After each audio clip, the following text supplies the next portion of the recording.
it's Christina from American Rooted Flower Farm. So today I have these starts that I bought at the store. I'm gonna start doing some more starts or some more vegetables. These are all vegetable starts. I'm gonna start doing more starts because since we have the flower farm, I don't really need to grow so many flowers in my backyard. So I'm gonna start transitioning back over to produce, to vegetables and fruits. And so I'm just gonna start with these right now. So I've got a couple different tomatoes. I have a Cherokee Purple. I have Big Beef.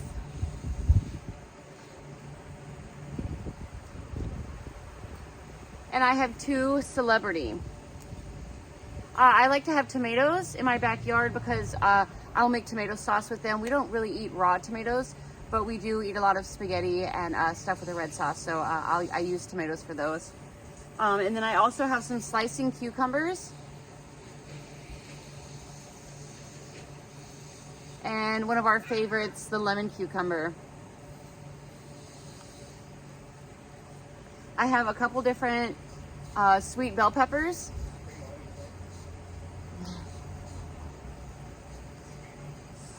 This is called a Cal Wonder, which is pretty big.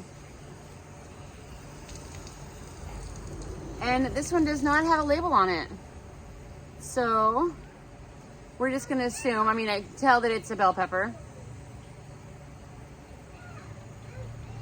And so we're just gonna assume that it's also the Cali Wonder or Cal Wonder. I can't find my regular tripod, so this is a tripod I'm using today, so it doesn't get as high, and so we kind of got like a different angle today, but that'll be okay. So what my plan is to put the tomatoes and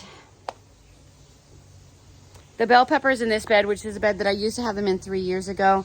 This is my strawberry, my carrot bed right now, and so I'm just going to continue on with the vegetables in this one and put the bell peppers in here.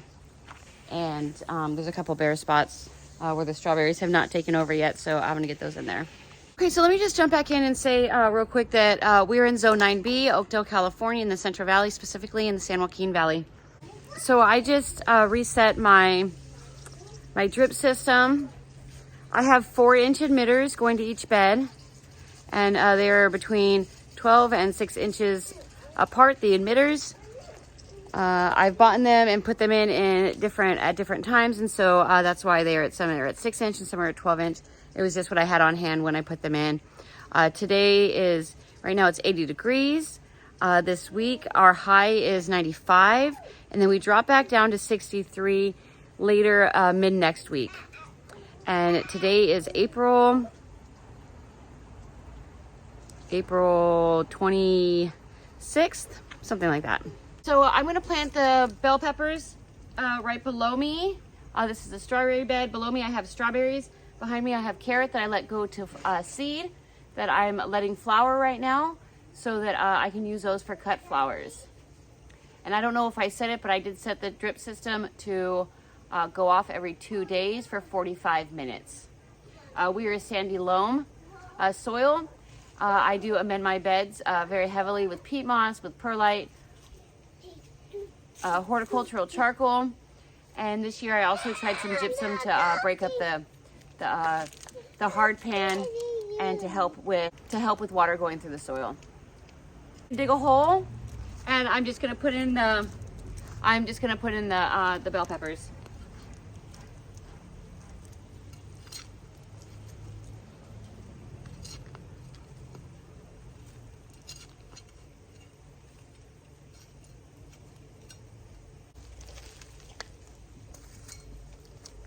Does it taste good? These are not real root bound, so it's perfect. They look great.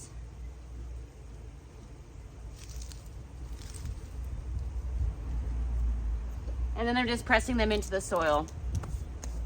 I have another empty spot right over here, and so I'm going to use this empty spot. There's actually a potato. This one right here is a potato growing in here. I had potatoes on this fence line right here last year, and so I moved some of that soil from there, which I had a lot of peat moss in, And so I transferred some of that soil over here, and then I also put I put the straw from my chicken coop I put in right here behind me. And so in the wintertime I did transfer some of that soil over here because it was so organically rich, and I wanted to put that in my garden beds to benefit the garden, the soil and everything. So I'm actually gonna let that potato I'm gonna let it grow there and see how it does, and hopefully we'll get some potatoes out of that. So I'm just gonna go next to it at this other empty spot.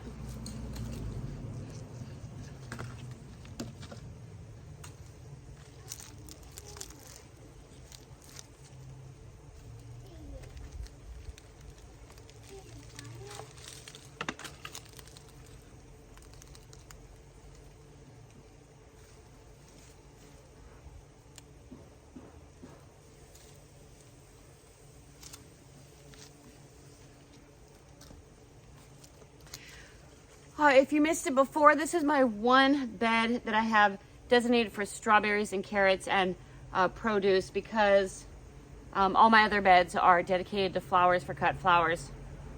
I have another bed that's in front of me, and that one I have my herbs in.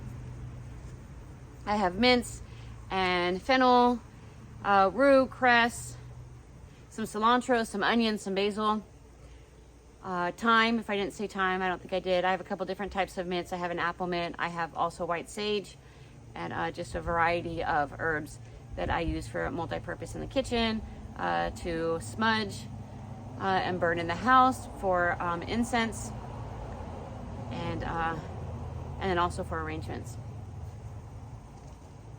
Right here in this empty spot next to these carrots, in between the strawberries and the carrots, I'm going to plant the tomato.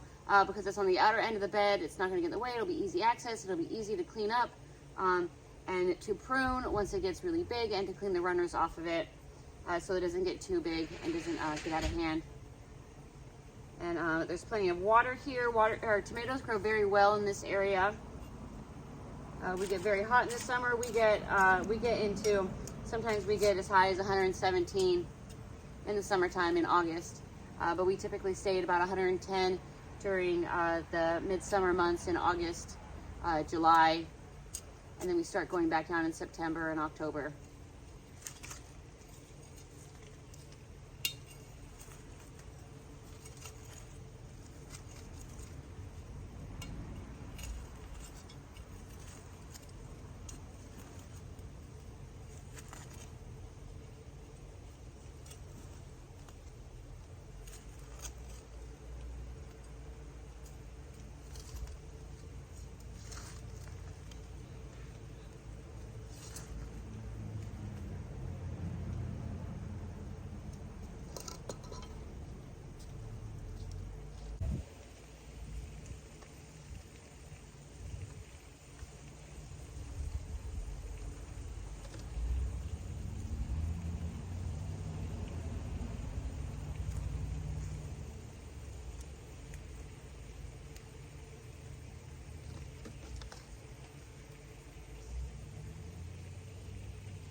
So these two tomatoes, I just planted the Cherokee Purple, which says it's an heirloom variety, produces rich, flavorful, meaty 12-ounce fruit, and matures in 80 days.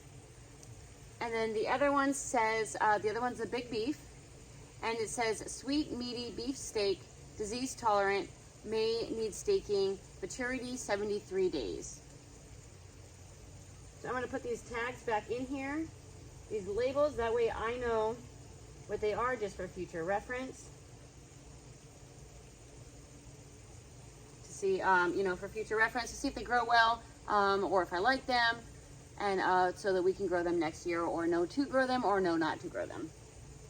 These carrots will be out of here. I will pull them out when they're done flowering. Only a few of them are flowering right now, are just starting to bud up and get flowers on them. And I will continue to cut the flowers off of them until they no longer produce and then I will get them out of here. I see a spider.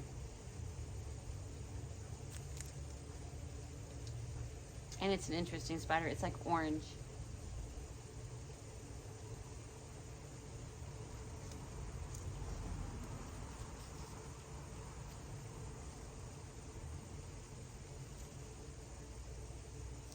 It's amazing how well strawberries do around here.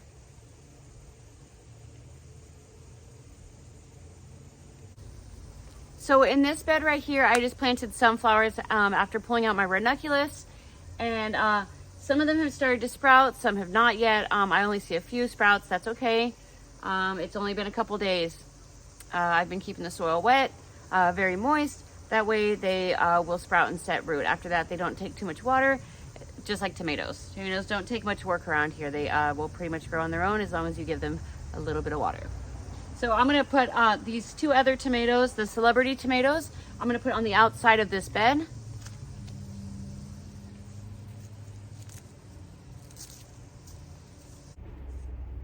So I've decided against planting the cucumber right now because I just noticed all these ranunculus in my back bed. And since I have that market on the Pilates Brunch Club on Sunday, I need to get these guys cut and put in the fridge so that I don't lose those blooms, because it's just money wasted. Every bloom that wilts, that gets spent is wasted money.